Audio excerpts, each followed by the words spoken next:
স্বার্থপর এই পৃথিবীতে ভালো খারাপ বলে বোধহয় কোনো কিছু হয় না। ভালো খারাপ বোধহয় একটা জিনিসই হয়। দেখো, তুমি যার মন জয় করে রাখতে পারবে তার কাছে তুমি ভালো হবে, আর যার তুমি মন জয় করে চলতে পারবে না তার কাছেই তুমি খারাপ হবে। এটাই হচ্ছে বাস্তব। বাস্তবটা সব দিনই আমাদের মেনে নিতে হয়। জানি বাস্তব মানতে দেরি হয়, তবে একদিন না একদিন ধাক্কা খেতে খেতে ঠিকই আমরা বাস্তবটাকে মেনে নেওয়ার মতো শক্তিশালী হয়ে উঠি। যাই হোক, অনেক গল্প অনেক কথা হবে তোমাদের সঙ্গে। তার আগে চলো নিজের পরিচয়টা দিয়ে নিই। নমস্কার, কেমন আছো সবাই? আশা করছি সবাই ভালো আছো, আর আমরাও বেশ ভালো আছি। আমি রিমি। আজকে আমার আরও একটি নতুন ব্লগে তোমাদের সবাইকে অনেক অনেক স্বাগত জানাই। আজকের ব্লগটি শুরু করেছি একদম দুপুর থেকে। সোনাকে স্কুল থেকে নিয়ে এসেছি, তারপর তাড়াহুড়ো করে খাওয়া দাওয়াও কমপ্লিট করে নিয়েছি। আর এরপরেই দেখো না, আমি কিন্তু স্নানটা সেরেই নিয়েছি। স্নান সারার পর আগে প্রত্যেক দিন পুজো দিতাম, তবে যেহেতু আমাদের আতর চলছে, বাড়িতে একটা ছোট্ট অতিথি এসেছে, ছোট্ট সোনা হয়েছে, মানে আমার দেওরের মেয়ে হয়েছে, সেই জন্যই আমাদের আতর চলছে আর কি। ওই জন্য 11টার দিন আমরা পুজো দেব না। তাই স্নান করার পর এই যে সোনাকেও স্নান করিয়ে দিয়েছি, আর সে দেখো কতই না আদর করছে আমাকে, দেখেছ? এখন সোনাকে হোমওয়ার্কটা করিয়ে দেব। ওই মোটামুটি 12:30টার মধ্যে আমার ফোনে ওর হোমওয়ার্কগুলো চলে আসে, আর আমি কি করি, ঝটপট করে সোনার হোমওয়ার্কগুলো খাতাতে টুকে নিই, আর তারপরেই সোনাকে হোমওয়ার্ক করতে বসিয়ে দিই। আমি নিজেই ওকে বসে বসে হোমওয়ার্কগুলো করিয়ে দিই। জানো তো, এই হোমওয়ার্কগুলো করতে মোটামুটি 1 ঘন্টা সময় লাগে, মানে বাংলা, অঙ্ক আর ইংরেজি 3টে খাতা মিলে ঘন্টাখানেক লাগে। যাই হোক, সোনাকে খাইয়ে দাইয়ে হোমওয়ার্ক কমপ্লিট করে আমি ঘুম পাড়িয়ে দিয়ে এসেছি। টাইম কলে জল আসবে বিকেল 3:30-র সময়, তাই তার আগে আগে ভাবছি যে সোনার জামা কাপড়গুলো ভিজিয়ে রাখি। সোনার জামা কাপড়গুলো ভিজিয়ে রাখলে ঝট করে যখন টাইম কলে জল আসবে তখন আমি কিন্তু চটপট জামা কাপড়গুলো কেচে নিতে পারবো। এখন কি হবে বলো তো, একটু একটু করে সময় বার করে নিতে হবে, কেন কি সকাল টাইমটা তো আমি পুরোই ব্যস্ত থাকি। ওই ভোর 4:30-5টা থেকে শুরু করে সকাল 11টা পর্যন্ত এত ব্যস্ত থাকি, আর তখন তো টাইম কলের জলটা চলেও যায় যখন আমি বাড়ি আসি, তাই তখন আর জামা কাপড় ভিজাই না। তবে এখন থেকে ভাবছি যে একদম বেশি জামা কাপড় করবো না ধোয়া কাচার জন্য। যখন যেটা নোংরা হবে অল্প থাকতে থাকতে সেটাকে ধুয়ে দেব। তাতে করে কি হবে, আমার সময়টাও বাঁচবে, পরিশ্রমও হবে না, আবার এই দেখো জামা কাপড়গুলো বেশি জমবেও না। কি বলো তো, বাচ্চা কাচ্চা সামলে, সংসার সামলে না, আবার ছেলেকে নিয়ে স্কুলে 4 ঘন্টা বসে থাকা, এসে নাকে মুখে সব কিছু করা খুব কষ্টকর ব্যাপার হয়ে যায় জানো। শুধু ভেবেছিলাম যে সোনার জামাগুলোই কাচবো, তার উপরে দেখলাম যে না, আমার ওড়না, তারপরে একটা লেগিংস প্যান্ট, সেগুলোও নোংরা হয়েছে। তাই ভাবলাম যে একটু কষ্ট হলেও না ওগুলোকে ধুয়ে দিই, তাতে করে কালকে আমাকে আর এগুলো কিন্তু ধুতে হবে না। আর তার মাঝখানে আমি না থালা বাসনগুলোও ধুয়ে নিয়েছি। দুপুরে যে খাবারগুলো খেয়েছি সেই থালা বাসনগুলো রেখে দিয়েছিলাম, টাইম কলের অপেক্ষাতেই রেখে দিই। কেন কি বলো তো, আমাদের এই টিউবওয়েলটা না নষ্ট হয়ে গেছে বলতে ওটাতে বেশি ভালো জল বেরোয় না, খুব চাপ লাগে, প্রেশার লাগে, তবেই কিন্তু কল চেপে জল বার করতে হয়। ভাবছি এবার যদি ওর বাবা আসে তখন কলটাকে ঠিক করে নেব। যদিও বা আমার বর কিন্তু গতকাল চলেই গেছে। দেখো আমাদের বাড়িতে কত সুন্দর শাক হয়েছে, ডাঁটা শাক হয়েছে, কুমড়ো শাক হয়েছে, সেই সাথে পালং শাকও হয়েছে।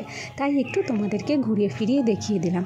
আসলে জামা কাপড় কাচার পর আর ভালো লাগছিল না, একটু রেস্ট নিয়েছিলাম, আর সেই সুযোগেই তোমাদেরকে দেখিয়ে দিলাম যে আমাদের কত শাক সবজি হয়েছে। এখন যখন আমি ভিডিওতে ভয়েস ওভার করছি, তখন জানো তো আমি গ্যাসে মাছ চাপিয়ে এসেছি। ওদিকে মাছটা ভাজা হতে থাক, আর আমি ভাবলাম যে এই সুযোগে আমি ভয়েস ওভারটা দিয়ে নিই। কেন কি এখন তো বিকেলবেলা, যখন আমি ভয়েস ওভার দিচ্ছি ওদিকে সোনাকে পড়াতে এসেছে, আর সেই সুযোগে আমার রাত্রের সমস্ত রান্নার জোগাড় জানতে কিন্তু করেই নিতে হবে। আর মাছটাকে এই কারণে এখনই ভেজে রাখছি, কাল সকালে উঠে যাতে ঝটপট রান্না বসিয়ে দিতে পারি, আর তারপর ঝটপট সোনাকে স্কুলে নিয়ে যেতে পারি। চলো, গল্প করতে করতে সোনা তো এখনও পর্যন্ত ওই যে ঘুমিয়ে আছে, দেখতেই পাচ্ছ। আর আমি কি করলাম, এই সুযোগে না ঘরটাকে সুন্দর করে ঝাড় দিয়ে নিলাম। আসলে মাটির ঘর তো গো, প্রচুর ধুলো হয়, তাই সেই ভোরবেলা একবার ঝাড় দেওয়া হয়, আর এই বিকেলবেলা একবার ঝাড় দেওয়া হয়, মাঝে আর ঝাড় দেওয়া হয় না। মানে মাঝে আর ঘর ঝাড় দেওয়ার মতো এনার্জি থাকেই না। সত্যি কথা বলতে কি জানো তো, আমার অগোছালো ঘর একদম পছন্দ হয় না।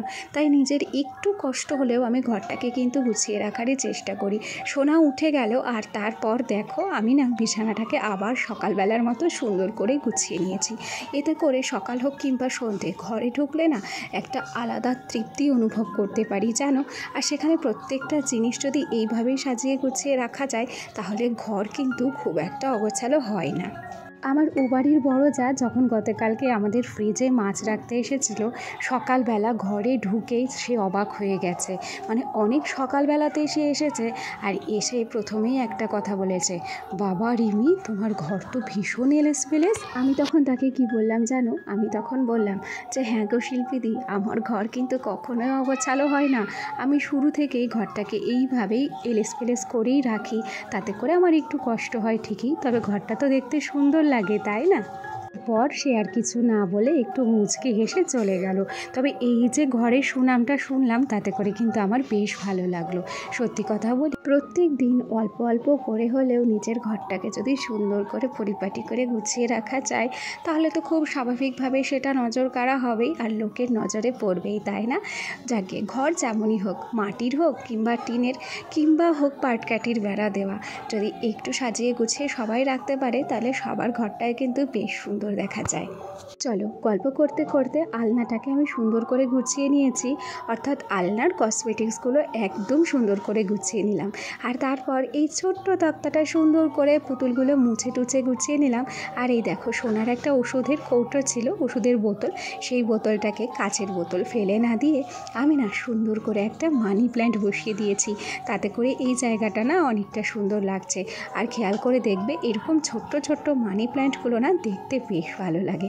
তবে এই ছোট্ট টেডি বিয়ারটার সামনেটা ফাঁকা ছিল, সেই সামনেটা আমি ভরাট করলাম দীঘা থেকে আনা ছোট্ট এক ঝিনুকের পাখি দিয়ে।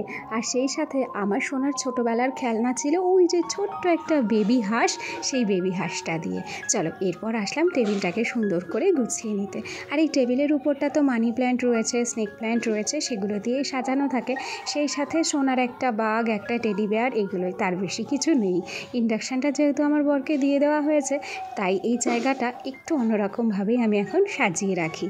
দেখো আমার যেরকমভাবে ভালো লাগে কিংবা আমি যেরকমভাবে ঘর সাজাতে পছন্দ করি সেরকম কোনো কিছুই কিন্তু আমি এখনও পর্যন্ত তোমাদেরকে দেখাতে পারিনি কিংবা শেয়ার করতে পারিনি। আসলে কি বলো তো, আমার ঘর সাজানোর অনেক কিছুই রয়েছে, তবে একা হাতে কখনোই সম্ভব না। দেখি যদি এরপরে বরের কোনো দিন সম্ভব হয় তাহলে ঘরটাকে দুজনা মিলে একটু নতুনভাবে সাজিয়ে নেব। চলো এই টেবিলে নতুন একটা নতুনত্ব যোগ করলাম। কি বলো তো, এই যে স্নেক প্ল্যান্টটা দেখছো, আগের স্নেক প্ল্যান্টটা কিন্তু মরে গিয়েছিল। ও বাড়ি থেকে নতুন একটা স্নেক প্ল্যান্ট এনে এই পটে বসিয়ে দিয়েছি। আর এই পটটা জানো তো, ওই মিষ্টির দোকান থেকে মিষ্টি দিয়েছিল, সেটাকেই আমি এশিয়ান পেন্ট দিয়ে কালার করে নিয়েছি আর নিজের মতো করে ডিজাইন করে নিয়েছি। আর হলুদ কালারের উপর পটটাকে কালার করেছি বলে এটা কিন্তু দেখতে ভারী সুন্দর লাগে জানো। আচ্ছা, ভিডিওর এ পর্যায়ে এসে আমার আজকের ভিডিওটি তোমাদের কেমন লাগলো কমেন্ট করে জানাতে ভুলো না। আর সেই সাথে ভিডিওটি ভালো লাগলে অবশ্যই একটা লাইক করে দিও। তাহলে চলো আজ আসি গো, কাল আবার দেখা হবে। সবাই ভালো থেকো, সুস্থ থেকো আর আমাকে মনে রেখো। টাটা সবাইকে।